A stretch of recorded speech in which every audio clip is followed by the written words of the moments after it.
Olá, torcedor Coxa Branca, sejam bem-vindos a mais uma edição aqui da TV Coxanautas, o programa de número 37, que a gente está aqui apresentando para vocês. Hoje num formato um pouquinho diferente, a gente tem um convidado, a gente vai falar sobre o empate com o Foz do Iguaçu, que virou um pouquinho a situação do Curitiba no campeonato, que era bem complicada e agora os resultados começam a aparecer. Vamos falar também de Copa do Brasil, vamos falar de reforços que finalmente estão chegando e vamos falar muito sobre o Curitiba. Segura aí.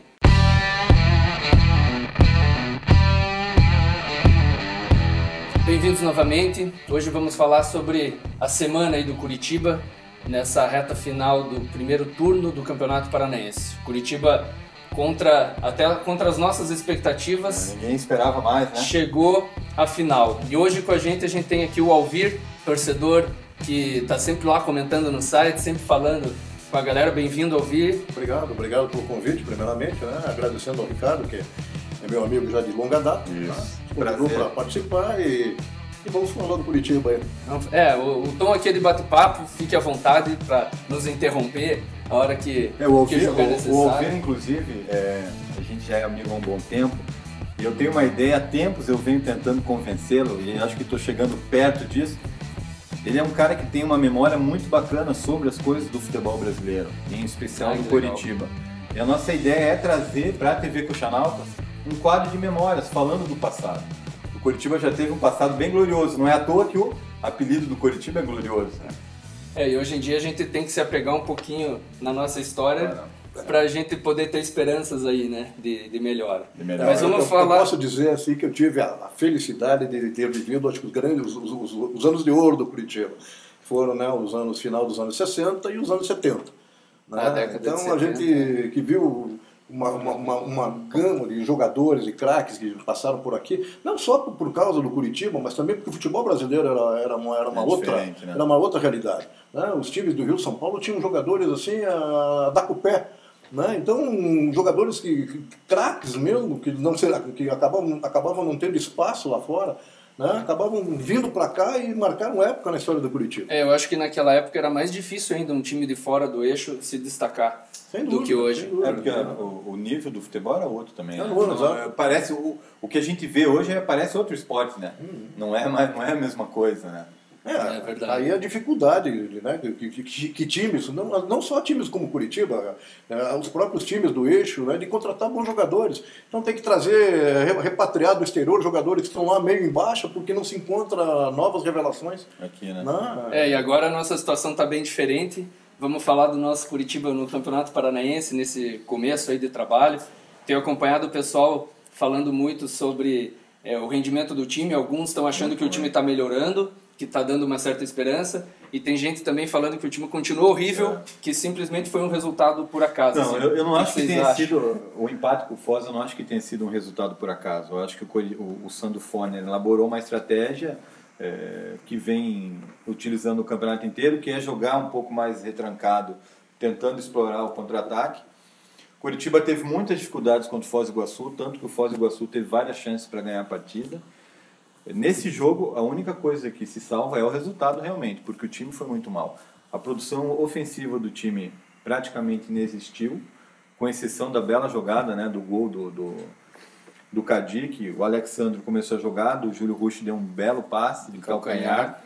Mas assim, muito fraca essa produção desse time, que não dá esperança alguma para o restante da temporada. Muita coisa precisa mudar, o Curitiba está trazendo reforços que a gente vai falar na sequência do programa, mas deu medo essa produção do time. Destaques para mim, o Wilson mais uma vez, né, fez boas defesas durante a partida e a defesa do primeiro pênalti ajudou muito para que a equipe conseguisse o objetivo, e o Thalisson Kelvin, zagueiro, que mais uma vez foi muito bem. Aliás, essa acho que é a principal revelação dessa equipe do Sandro Forner junto com o Júlio Rush.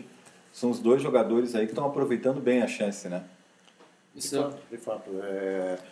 O problema, né, de ir bem no campeonato regional é justamente se criar uma expectativa de sucesso no que vem pela frente. Né? O Curitiba ano passado, que tinha um time até bem mais cascudo, bem mais qualificado do que desse ano, passeou no campeonato regional e foi para o nacional e me deu no que deu. Então a gente, né, eu sinceramente, eu sou daquela opinião que eu valorizo o campeonato paranaense. Né? Muita gente, aquela história do é o ruralzão, não vale nada, não presta para nada, não, é título que não conta, mas conta. Eu acho que, né, é o nosso campeonato, para mim, né, no estágio atual do próprio futebol paranaense, é o título que o Curitiba, o Atlético, tem condição de ganhar, né, realmente. Então eu acho que valorizo. E aquela história, está disputando, tem que disputar para ganhar, senão não vai fora. Eu sou contra aquela coisa de torcer para perder para que mudem as coisas. Exato. Eu torço para ganhar e torço para mudar as coisas que têm que ser mudadas. Tanto é que se veja, né, desvaloriza o campeonato paranaense, mas os torcedores do Atlético ficaram todos revoltados aí com o Atlético, com a eliminação pro Rio Branco. Então é sinal que vale. Inclusive o Sérgio falou na coletiva. O Sandro falou o Sérgio. Tô com o Sérgio na cabeça porque o Sérgio não está participando hoje do nosso programa. Quem acompanha o site aí diariamente vê que ele escreveu domingo a coluna dele, né? Ele tem os motivos pessoais e profissionais dele que impedem ele de estar com a gente nesse momento. Ele se afastou por motivos particulares, né? E a gente espera que logo ele possa estar com a gente. Exatamente. O futuro a gente nunca sabe, mas... Exatamente. Então, tirando o Sérgio, colocando o Sandro, o Sandro na coletiva, ele falou que ele ficou feliz com os resultados, né? Que as pessoas não acreditavam muito que o Coxa ia se classificar e chegar até aí. Mas ele disse que mesmo com esses resultados, ele não vai se iludir achando que está tudo bem, achando que não tem que mudar. Ele disse que ele vai manter a mesma filosofia que ele estava antes, a mesma cobrança, digamos assim, o mesmo empenho para que as mudanças, para que a evolução da equipe aconteça. Né? Ele reconheceu que o futebol apresentado ainda não é o que a gente espera. Né? O que eu vejo é que ele até acertou o sistema defensivo, apesar de achar que o Romércio ainda não é um zagueiro de confiança, ao contrário do Thalisson Kelvin, mas realmente a produção ofensiva do time ela não existe. Tá certo que o Kleber tá fora por contusão, o Alexandre vem correndo, mas gol, que é a função dele, não vem fazendo, fez um só no campeonato. E o problema do Curitiba na linha ofensiva está nos dois pontas ali, tanto o Iago Dias quanto o Guilherme Parede não são jogadores para serem titulares do Curitiba hoje. Tanto que foi isso que levou a diretoria a trazer 2 novos reforços que são justamente para essa posição. Nas pontas, né? Pontas, no meio, né? Você acha que está melhor um pouco? Não, ainda falta o Curitiba, assim, na dupla de volantes está muito bem servido. Tanto o Vitor Carvalho quanto o Júlio Rusch, até foi feita uma matéria, depois você vai mostrar aí do Júlio Rusch no Coxanautas, são 2 jogadores que encaixaram muito bem na equipe. Mas a gente não tem um camisa 10, o Thiago Lopes está longe de ser esse cara. O Rui é aquela velha... incógnita. É incógnito. O Rui não se sabe o que ele pode dar. Não sabe o que se esperar dele, né? Então, assim, a diretoria tem que suprir essa lacuna, porque a principal deficiência hoje do Coritiba está justamente na armação de jogadas. Né? Então, enquanto essa parte do setor ofensivo não for resolvida, Curitiba vai sofrer. E contra o Foz foi mais obra do acaso mesmo, você acha? A própria jogada do gol. Não, eu achei que a jogada do gol foi muito bem trabalhada. Eu acho que me surpreendeu, inclusive, com o Júlio Rusch aparecendo como elemento surpresa. Ele apareceu com um verdadeiro 10, ele estava dentro da área, isso eu gostei. Agora, foi só. O Curitiba não teve mais chance nenhuma de gol. Sofreu, né, com o Foz do Iguaçu.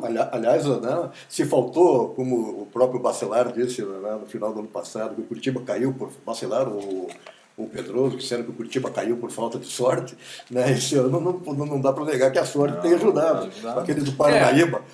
A sorte ela faz parte, mas não muda o trabalho todo. Exato, poderia se tornar no maior vexame da história do Curitiba, a sorte, né, acabou a sorte ajudou muito, ajudando com aquele gol em cima da hora. E como esse jogo também, que pode mudar até a história do ano do Curitiba, porque a Copa do Brasil é um tiro curto e realmente ser eliminado assim precocemente da Copa do Brasil traz um prejuízo. Se tivesse sido eliminado pelo Parnaíba da vida, caía a casa. Tinha caído a casa. Caía a casa. Mas é aquilo até no último programa que a gente fez o bate-papo com o Alex, ele acabou levantando algumas situações com uma visão um pouquinho diferente da nossa, né? A gente costuma ver um pouquinho de fora, com mais emoção, é mais focado nos resultados. Se o resultado não acontece, a gente já fica impaciente. E ele trouxe um pouco uma visão mais de quem viveu grandes estruturas já no futebol mundial, e eu fiquei assim surpreso até com a repercussão. A torcida do Curitiba encarou aquilo de uma forma muito positiva. Eu vi muitas pessoas que estavam ali sumidas, não estavam comentando, eu vi muitos comentários de gente nova apoiando esse projeto que está começando no Curitiba.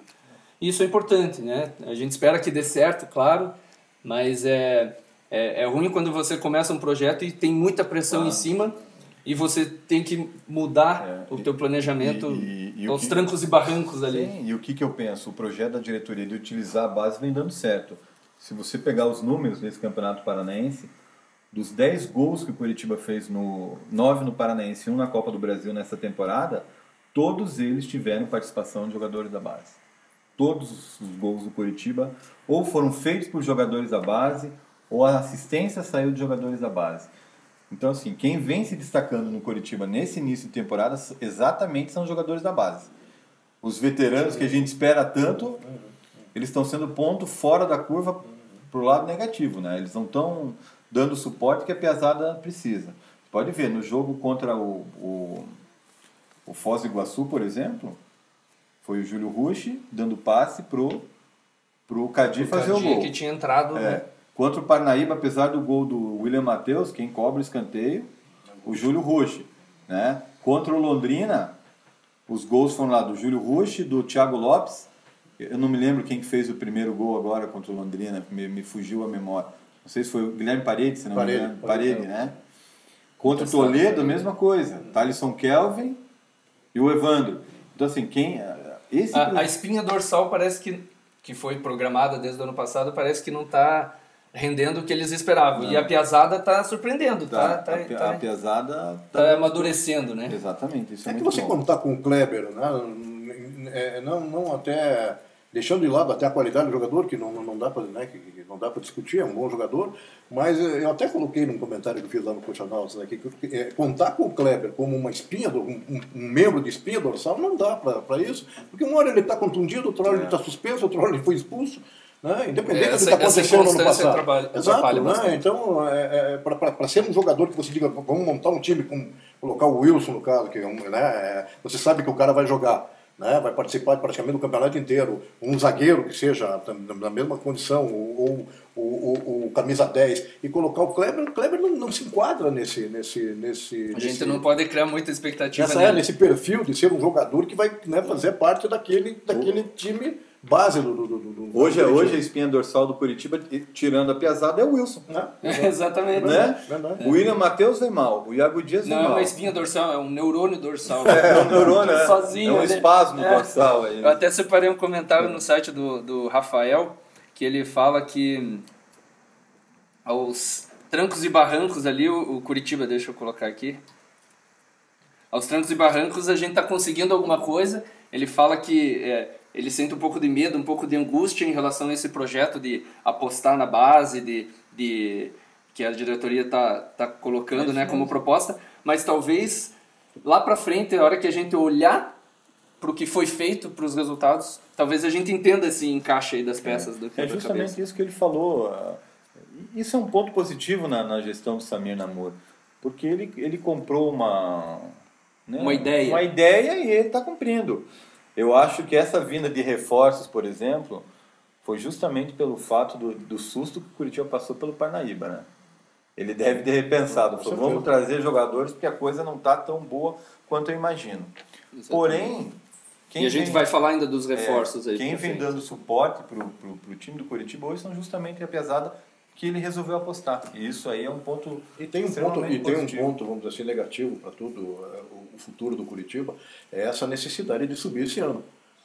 Você podia até fazer um trabalho de base para dar frutos daqui a 1, a 2 ou 3 anos e tal, mas com essa situação que precisa subir esse ano. O tempo está diminuindo. Para não perder verba, para não perder o contrato com o esporte interativo, essa coisa lá e tal. Quer dizer, né, tudo tem que ser feito rapidinho, não dá para esperar para o ano que vem. O que ele falou para a gente aqui no primeiro programa, depois eleito, é que o lado bom era que se o time fosse mal no Campeonato Paranaense, ele conseguia mudar tudo em abril. Lembra que ele falou isso pra gente?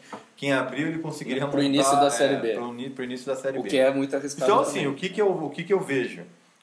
O Coritiba vai aproveitar hoje, para mim, do time titular da Piazada, Thalisson Kelvin, Vitor Carvalho e Júlio Rush. Eu acho que esses 3 jogadores hoje, para mim, são titulares. Conquistaram o espaço definitivamente. Aí você pega mais o Wilson, talvez o William Matheus, se subir de rendimento, que está muito mal, e o Kleber, né? Com o Alexandre no banco dele. Então você tem hoje 6 ou 7 titulares.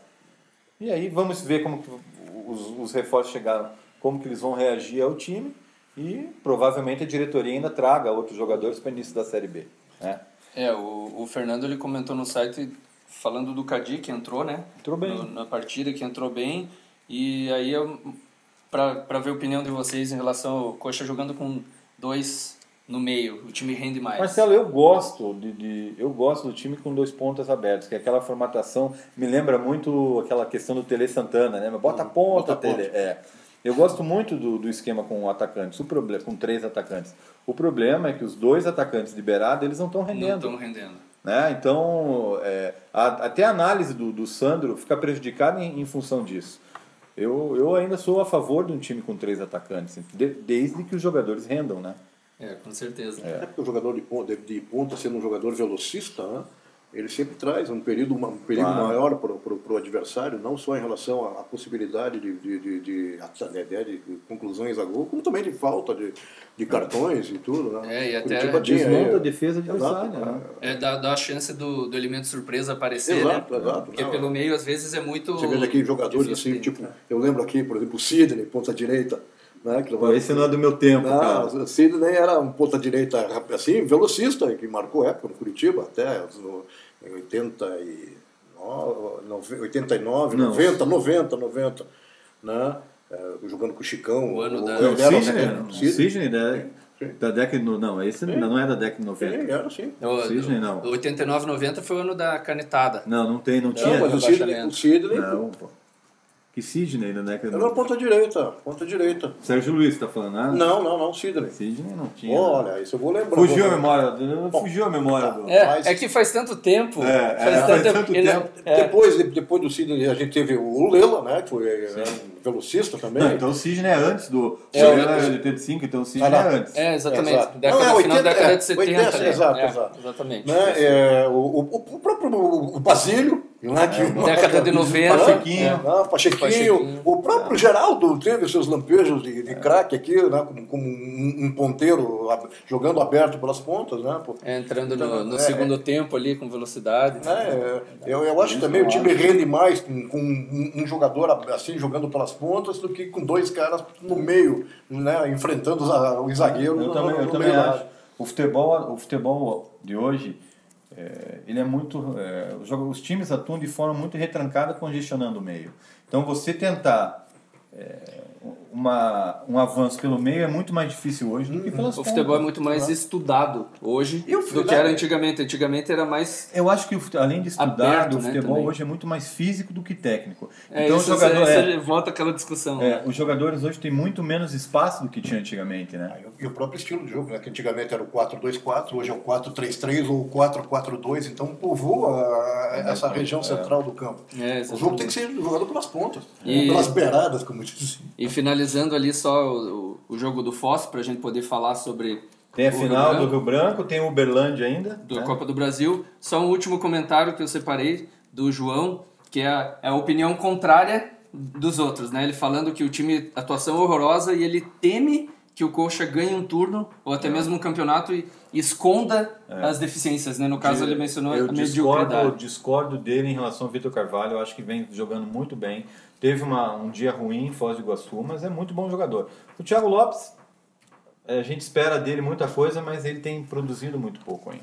Agora, eu discordo aí do comentário dele em relação ao Vitor Carvalho. Mas é só para ter sempre as opiniões mais diversas, né? Inclusive, os convidados que a gente vai sempre tentar trazer no programa, eu não ligo de ter convidados que pensem totalmente diferente do jeito que a gente pensa. Claro. Inclusive, isso agrega, isso acrescenta, né? Mas vamos falar mais aí da final contra o Rio Branco no segundo bloco. Só um pouquinho.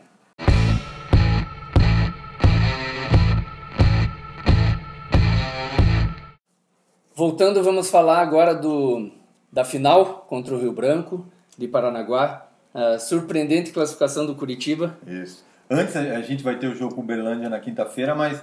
Vamos fechar aí o Paranaense, fechar todo o assunto que a gente tem. Falamos do Foz e agora o Rio Branco, vamos para o Coritiba, na segunda rodada do Paranaense, empatou com o Rio Branco no Couto Pereira em 1-1. O Rio Branco é um time que, surpreendentemente, chegou à final ganhando apenas um jogo, né? Ele só ganhou do Paraná Clube na última rodada do primeiro turno. Junto com o lado interessante do Rio Branco é que, apesar disso, ele tem o ataque mais positivo do Campeonato Paranaense junto com o Coritiba. Ambos os times fizeram 9 gols. Eu acho que o Coxa tem todas as condições de garantir já o título do primeiro turno. Não vejo o Rio Branco como, não sei a tua opinião, mas eu não vejo o Rio Branco como uma equipe capaz de tirar o título do Coritiba no... Jogo em casa não se pode perder. Ainda assim, mais uma decisão. O que eu penso, só para terminar meu raciocínio, o Rio Branco, nesse Campeonato Paranaense, ele se acostumou a eliminar equipes frágeis, como o Paraná Clube e o Atlético. Entendeu? Exatamente, ele não pegou o grupo da morte. Então, Coritiba. Assim, ele com o Coritiba, eu acredito numa vitória do Coritiba e o título desse campeonato. Não é jogo único, né? Então, claro, o futebol pode pregar suas surpresas, mas agora, eu acredito também. A torcida que fique de olho, o Rio Branco tem um jogador de meio muito bom. Chama-se Marco Túlio, é um jogador para prestar atenção. É um volante que sabe jogar, é um jogador interessante aí para ser observado. Aquilo que a gente estava falando antes do programa. Às vezes é bom voltar os olhos para as equipes do interior, que sempre acham bons jogadores, né? Como faziam antigamente. É lamentável que os estaduais tenham assim perdido essa importância, né, dentro do calendário, porque antigamente, né, os times do interior serviam de celeiro para jogadores, para os times, não, né, para os times da capital. Não só o interior aqui do estado, mas o interior até de Santa Catarina, Rio Grande do Sul. Né, para dar uma de saudosista aqui, eu vou citar aqui o Campeonato Paranaense de 1968, que é considerado o maior campeonato paranaense da história. Né? Em 67, o Atlético tinha terminado o campeonato em último lugar e foi rebaixado para a segunda divisão. Só não caiu porque houve uma virada de mesa, comandada até pelo Evangelino, né, que salvou o Atlético, né, botou o Atlético de volta na primeira divisão.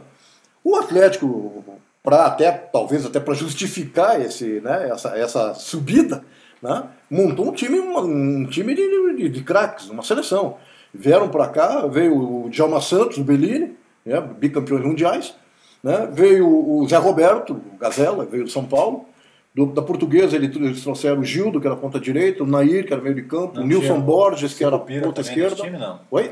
O Sicupira estava nesse time ou não? Sicupira veio, acho que depois para o Campeonato Brasileiro. Na época era o Roberto Gomes Pedrosa, né? Mas eu acho que no time do Campeonato Paranaense acho que não estava, não. Veio o Milton Dias, que veio de São Paulo também, junto com o Zé Roberto. Veio... quem mais que eu lembro assim? E veio o Dorval, que era ponta direita, o famoso ataque do Santos, né? Dorval, Mengável, Coutinho e Pelé.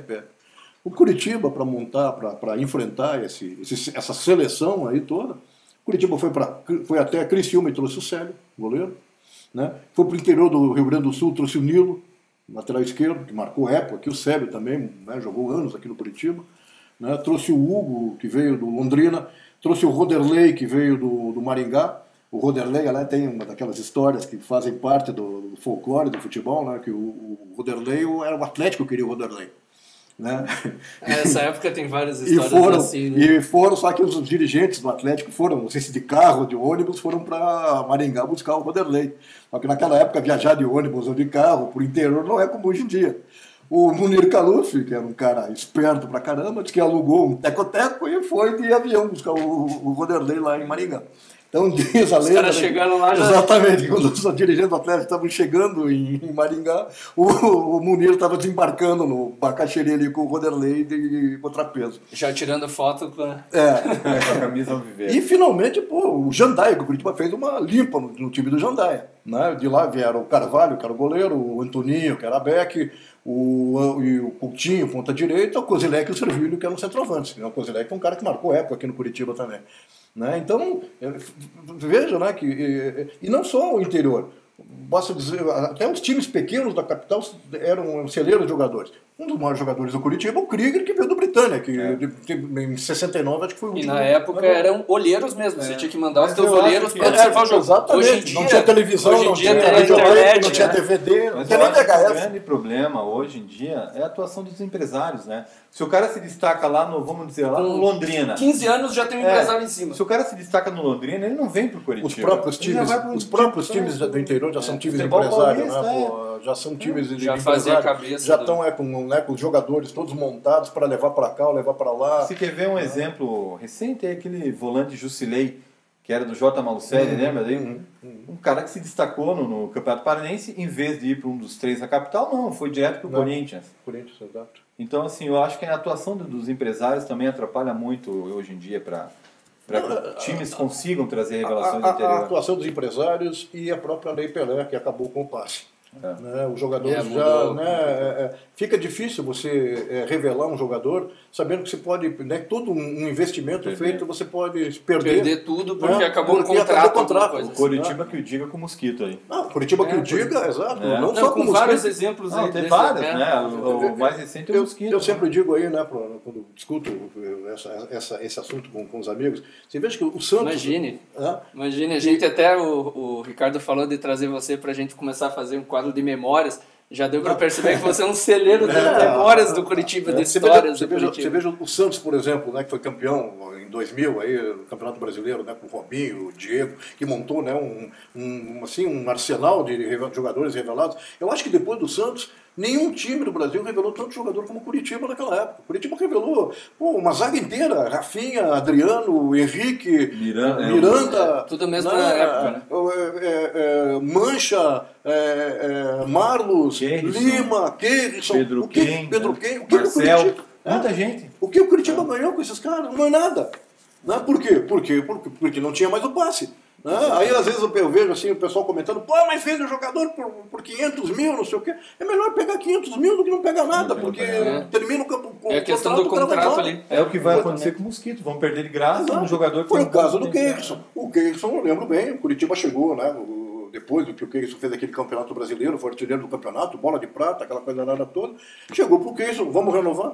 Não quero renovar, vou embora.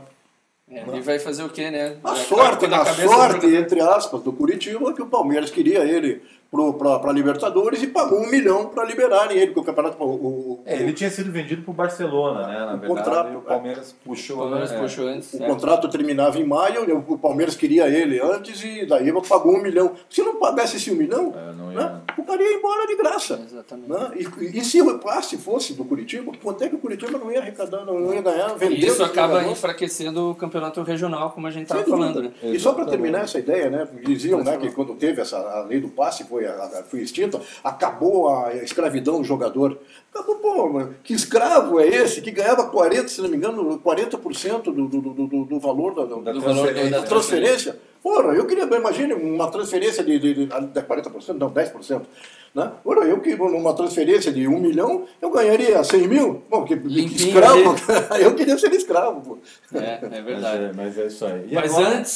Antes da final contra o Rio Branco, a gente tem, no meio de semana, o Uberlândia pela Copa do Brasil. Jogo único também. E complicado, hein? E a gente não joga mais pelo empate. Agora se empatar vai para os pênaltis. Né? Quem vencer esse jogo vai pegar Goiás ou Boa Esporte. Bom teste para o Curitiba, porque são 2 equipes que o Curitiba vai enfrentar na Série B. Esse jogo com o Uberlândia... vai ser um termômetro... Na teoria seria um jogo mais tranquilo, até porque o Uberlândia vem numa fase muito ruim. Tá como vice-lanterna do Campeonato Mineiro, trocou seu técnico agora. O Catanossi foi demitido, ex-volante Catanossi, lembra dele? Acho que jogou na Portuguesa, no América Carioca. Acho que não, no América Carioca não, acho que ele era do interior de São Paulo. Jogou na Portuguesa, jogou no São Paulo também. E assumiu o Zé Teodoro, famoso lateral direito que jogou pelo São Paulo. O Uberlândia vem numa fase muito ruim, ele vem de 4 derrotas seguidas no Campeonato Mineiro. Antes disso, se classificou até para minha surpresa passando pelo Ituano, né? Que eu achava que era favorito nesse confronto. O Uberlândia está numa fase, tem alguns jogadores conhecidos, o principal deles o goleiro Felipe, que era do Flamengo. O atacante Jean também, que passou pelo Flamengo, passou pelo Vasco, e o atacante Ricardinho, que jogou no Atlético Paranaense. É um jogo, assim, o Curitiba vai ter que jogar muito mais do que vem jogando.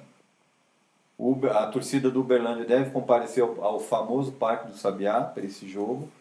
O Uberlândia certamente melhor que o Parnaíba. Não tem nada. Então, assim, então se a gente jogar o que jogou lá, né? Eu vi não sei aonde, não sei se foi em emissora de rádio ou na tribuna, né, no site da tribuna, que apesar do Uberlândia estar fazendo uma mal campanha no Campeonato Mineiro, mas disse que foi um time que investiu pra caramba, gastaram dinheiro na montagem do time. Mas o time não vem bem, tanto que trocou o técnico agora. Mas aí que entra aquela história, às vezes não vai bem num campeonato, mas entra num mata-mata desse, o time começa a evoluir. Exatamente, foi o que fez contra o Ituano, ganhou 2-0 do Ituano, ganhou com propriedade, é uma partida que o Coritiba está numa fase que até no jogo contra o Uberlândia a gente tem medo hoje em dia, né? E mesmo com medo do Uberlândia, né, eu acredito que o Coritiba vai conseguir a classificação. Não vai conseguir de uma maneira tão fácil, mas eu acho que o Coritiba passa.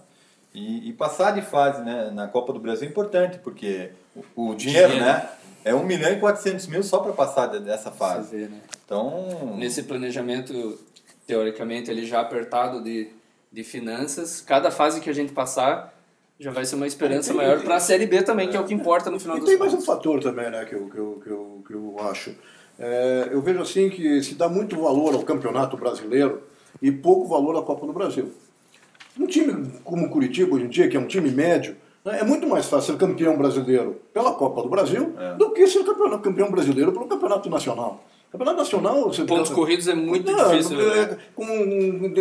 Enquanto houver os pontos corridos e essa discrepância de valores pagos de patrocínio pela televisão para os clubes do eixo e os clubes, né, fora do eixo, desculpe, mas Curitiba e Atlético, né, e times desse padrão não vão ser campeão brasileiro nunca. Né? Agora, a Copa do Brasil, pelo próprio formato, ser um campeonato de tiro curto, um campeonato mata-mata, onde pequenos às vezes surpreendem os grandes. Está aí o Aparecidense que ganhou do Botafogo. Né? Apesar do Botafogo não ser aquela maravilha, mas é um time muito mais gabaritado do que o Aparecidense. O próprio Paraná e o Curitiba quase foram eliminados. Mas o Sport estava ganhando de 3-0 do Ferroviário de Fortaleza, o Ferroviário empatou o jogo e ganhou os pênaltis. Né? Daqui amanhã vem os grandes da Libertadores, mas vai ter jogo de grande contra grande, onde vão se auto-eliminarem. Né? Exatamente, você vai chegando já pegando os... Exato, então você tem, né, eu se fosse dirigente de um time de futebol, eu montaria um time com condições de ganhar a Copa do Brasil. E esse ano o regulamento dos gols fora de casa não tem mais aquele peso diferenciado, não tem mais a saldo de gols mesmo. O que eu acho justo, entendeu? Evita algumas surpresas também. O Curitiba, por exemplo, perdeu uma Copa do Brasil em 2011 porque levou 2 gols dentro de casa.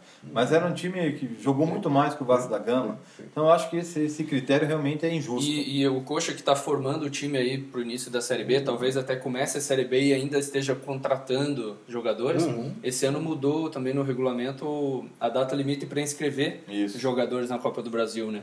Agora vai até 30 de julho, dá para colocar jogador novo aí. E por falar em inscrição na Copa do Brasil, a gente tem 3 jogadores chegando. Os reforços, exatamente. Até comentei numa coluna que, para mim, a diretoria resolveu mudar o planejamento depois desse empate Salvador contra o Parnaíba, né? Agora sim, os 3 reforços, o Alan Costa. Alan Costa, zagueiro. Esse é o mais conhecido de todos, já jogou no Internacional há muito tempo, estava no Vitória da Bahia ano passado. Ele estava atuando, estava... Ele começou 2017 como titular do Vitória, não terminou a temporada como titular. Eu acho isso comentei numa coluna, não acho melhor do que os jogadores que o Coritiba tem dentro de casa hoje. Eu acho que para essa posição a diretoria devia ser um pouco mais ousada, porque hoje nós temos o Thalisson Kelvin, que é um jogador, né, pronto para ser titular, mas eu acho que um zagueiro experiente ali casaria muito bem com ele, né, e não é o caso do Alan Costa. Aliás... Aquele zagueirão chuta tudo, né? Chuta tudo e chuta todos. O zagueiro chuta a tudo e a todos. Chuta um tudo zagueiro e chuta todos. de 1,94m, você já fica com a pulga atrás da orelha. O cara, por um lado, é alto. Agora, a gente já viu muito back grandalhão, que a bola vem, ele fura, ele chuta para onde o nariz está virado. Vem o Pablo, o atacante de 25 anos, que tem 4 gols na carreira. Ele veio do Atlético Mineiro. Ele estava no Atlético Mineiro, foi revelado no Guarani. O grande destaque dele foi no Oeste, em 2013. Em 2017 o cara fez 4 jogos pelo CRB. São contratações, o Alvarenga eu vou falar daqui a pouco, mas são essas 2 contratações que me levam a não entender os critérios do departamento de futebol. E me leva a pensar, pô, ao que parece nada mudou em relação aos anos anteriores. Trouxeram 2 jogadores, Benítez e o Simeão, que já são reserva. O Alex Alves chegou, não consegue tomar a posição do Romero, que não é aquela maravilha toda. Aí agora me traz o Alan Costa, que era reserva do Vitória. O Pablo, que era reserva do CRB. Se queriam trazer um atacante, deviam ter buscado o Carlos no Atlético Mineiro, que é um bom jogador, que teve no Inter no ano passado. Que é um cara que sabe fazer gol e está encostado no Galo. Então, o presidente Samir que me perdoe, mas eu não entendo esses critérios. É capaz deles não se firmarem, às vezes, nem no time titular. Mas o que o Alex falou, eu até conversei com o Alex esses dias, e é uma coisa que ele falou. Contratação pontual, eu entendo por assim, o cara vem e joga. Agora, ninguém diz que o Alan Costa vai vir jogar, o Pablo também, ninguém diz que vem e joga. Assim como é o Alex Alves, foi contratado, já está aí há mais de um mês e não joga. Então isso não é contratação pontual. E pelo pouco recurso que o Curitiba tem para investir em contratações, não dá para desperdiçar. Não se pode desperdiçar, exatamente isso. Essa é aquela velha história do barato que sai caro, né? Você contrata jogadores assim, meio sem eira nem beira, mas o cara é barato, o jogador é barato, o cara entra, joga 1 ou 2 partidas, não dá certo. Né? Vai pro banco. Às vezes nem é tão barato assim também. Né? Exato. Que tem custo pro clube.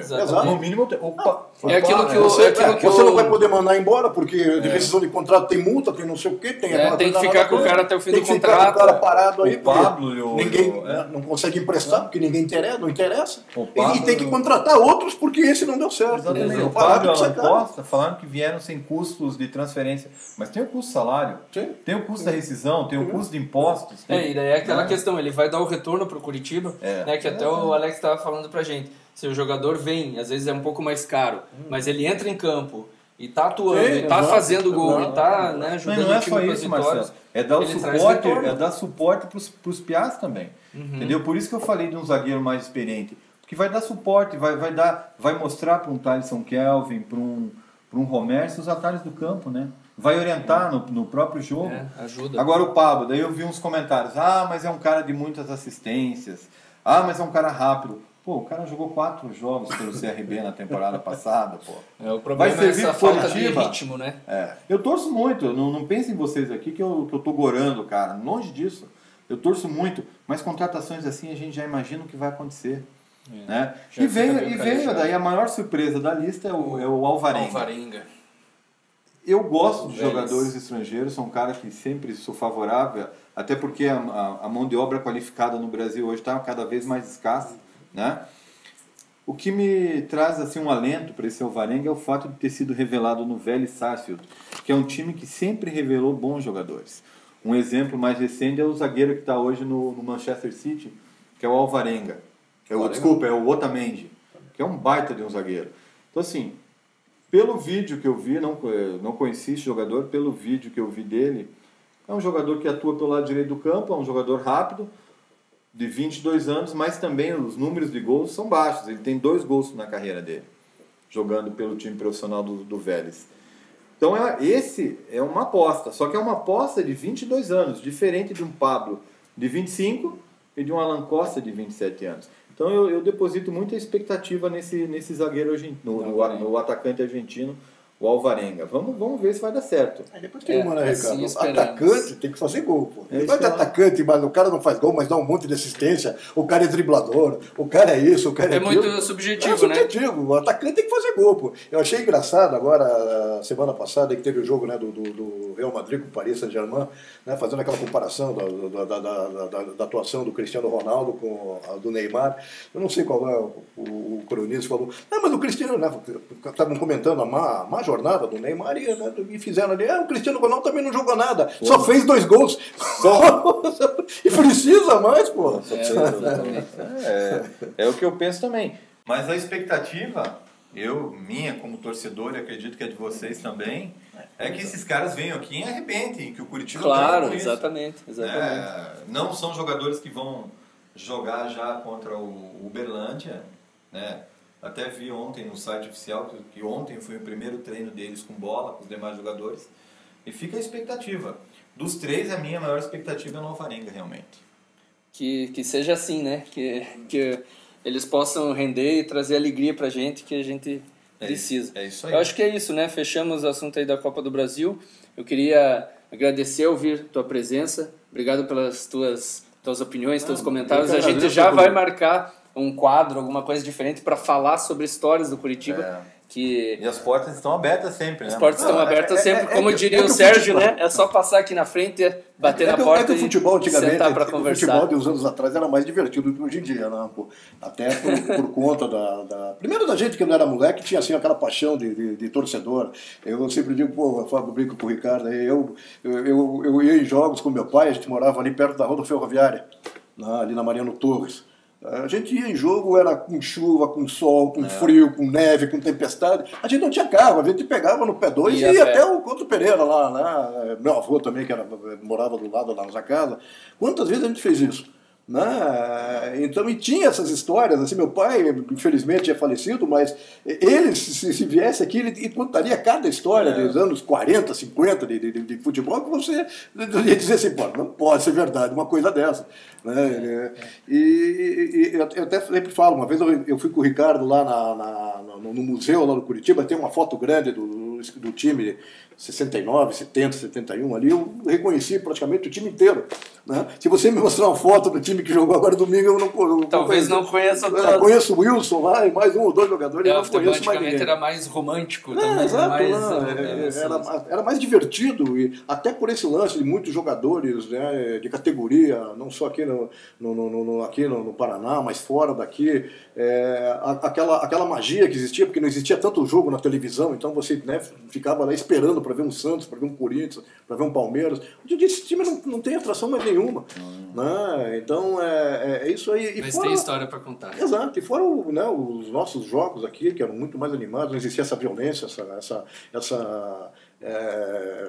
né, de não poder usar a camisa do time. Intolerância. Essa intolerância, exato. Esse é o termo que eu estava querendo pegar. Intolerância. O futebol era bem mais divertido do que hoje em dia. Mas agradeço aí pelo convite, né? E fico sempre à disposição. Legal.